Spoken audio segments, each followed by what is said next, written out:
Artiste touche-à-tout, le Nyonnais Pierre-Alain Berthollat a collaboré avec la presse des années 90 jusqu'à sa mort. Son travail est présenté pour la première fois et jusqu'au 30 novembre à la Maison du dessin de presse à Morges. Pierre-Alain Berthollat est décédé subitement très jeune, à 56 ans, et quelques temps après, une association a été créée. Et il y a eu ce projet d'archiver et d'inventorier tout le fonds. Et depuis quelque temps, ce fonds est à disposition justement pour des institutions comme la Maison du dessin de presse pour créer des expositions. Grâce à ce travail d'archivage, l'agencement des œuvres sur des murs bordeaux laisse éclater la fougue des dessins noirs et blancs.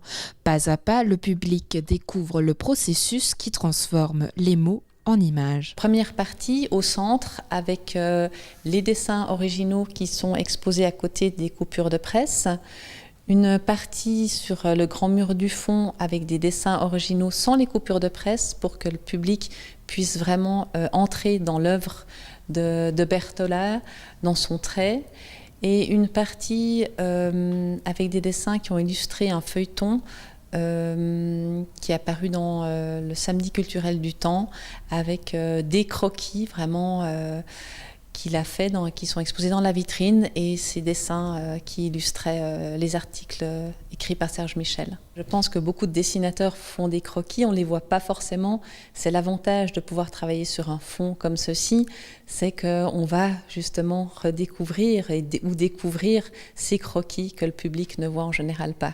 Et si les premiers dessins restent proches de l'univers de la bande dessinée de la fin des années 1980, les derniers, eux, sont caractéristiques de l'œuvre de l'artiste avec un trait saisissant, une approche poétique des sujets et des lavis finement réalisés. Il a énormément travaillé avec des journaux romans, que ce soit la Tribune de Genève, le Journal de Genève et la Gazette de Lausanne, et puis ensuite pour Le Temps, quelques collaborations pour le Courrier et le Journal de la Côte. Ce n'est pas exactement un dessinateur de presse comme on l'entend en général, c'est-à-dire un dessin d'actualité qui se fait souvent le lendemain de l'événement. C'est un dessin plutôt du dessin dans la presse, avec un dessin plutôt qui va illustrer des articles plutôt sociologiques. Pierre-Alain Berthollat possédait le secret de rendre le papier vivant. L'artiste ne se contentait pas de mettre l'illustration au service du propos, il le transcendait. Dans ses dessins, on lit la souffrance, on entend parler les gens, on voit la chair frémir.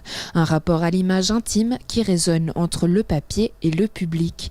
Une autre façon de découvrir l'artiste et de perpétuer son souvenir. Plusieurs visiteurs nous ont fait part du bonheur qu'ils avaient en fait d'avoir un dessin de Pierre-Alain Berthollat chez eux, parce qu'il aimait aussi offrir ses dessins. Donc n'importe qui encore aujourd'hui pourrait avoir un dessin de Berthollat chez lui sans qu'il ne le sache. Oui.